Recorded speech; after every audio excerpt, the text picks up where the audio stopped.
Hey everybody, it's Casey. I know it's been a while, probably wondering where the heck I've been, what's going on, so I figured I'd give you an update. I haven't fallen off the wagon, I haven't forgotten about you, I haven't quit fasting. I just have a lot going on in my own personal life and decided to take a little step back to have more time for family and to prepare for the upcoming adventure ahead. We're actually in the process of getting our home ready to sell, so I have been feverishly doing yard work and painting and all kinds of remodeling and updating, and so it's been a very, very busy couple of weeks, but things are going well. We're maybe another week or two out from actually listing it, but I'm excited for that. We've been here for a long time and it'll be nice to step out in someplace new. So having said that, I just wanted to talk to you all about where are you at right now with your fasting. Do you have questions? Are you still like wondering, is this really work? Is this a lifestyle? Is this something I should keep doing? I've actually had a couple people recently write me and say, I've been on this for about a year now doing a fasting routine, and I'm starting to see some, a slow in my weight loss, or I'm starting to notice that if I eat certain foods, I'm really upping on the scale really quickly, and what's going on, and did I wreck my metabolism, and all these questions. So I kind of wanted to address a few of those. Number one, there's been some hearsay that fasting will wreck your metabolism, and intermittent fasting can do that. And I just want to throw that out and let you know that is not the case.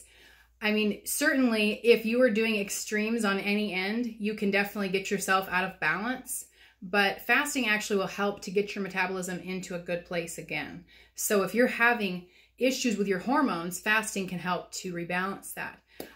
But you want to do it in increments that you can graduate yourself to being higher and higher level of fasting. So maybe if you're starting out and this is, day one, and you're like, hey, I'm learning about this fasting thing, what do I do?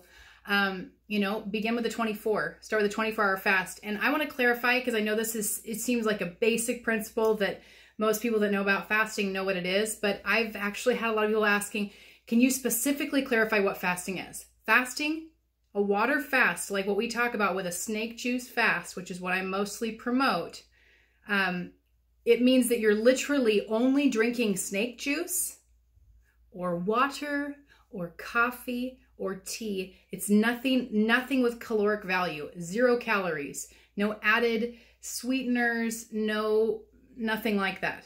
Just 0 calorie beverages. And if you really want to have a super clean, very good fast, just the snake juice.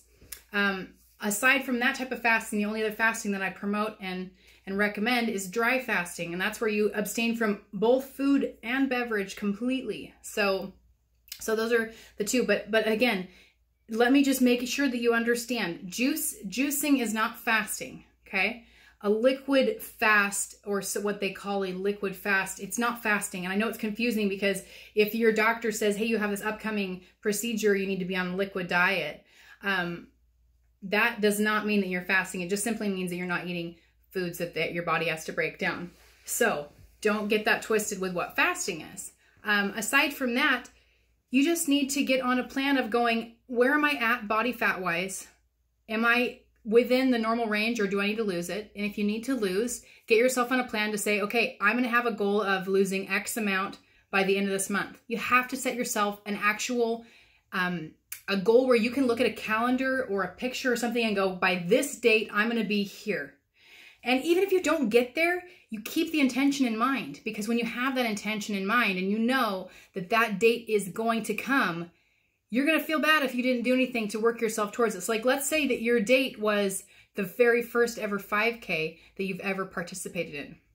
If you sign up for that race and you've already paid the money for it, and then you get the t-shirt that says I did the such and such race, you don't want to not show up for it. You want to be there. You want to be able to say, yeah, I did that. I did my first 5K, and guess what? I ran the whole way, or I didn't stop. I got it done in this amount of time.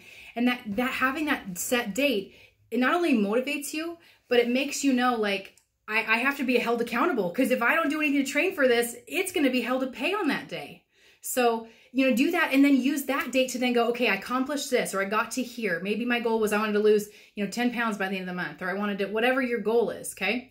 I want to be able to do 10 push-ups. I want to be able to do 5 pull-ups. I don't care what your goal is, but give yourself an actual goal so you can set it up and have it listed and then attain it. When you attain that goal, set your next goal. And as long as you keep setting another goal that's attainable, you can't say, I'm gonna lose 100 pounds. Maybe you do need to lose 100 pounds. But the problem is, if that's your goal, you can't have a date for that because you don't know what date that's gonna be. So you set an attainable goal where you can go, okay, I'm gonna lose, I for sure know that within a month I can lose 5 pounds. I mean, abso-flippin'-lutely.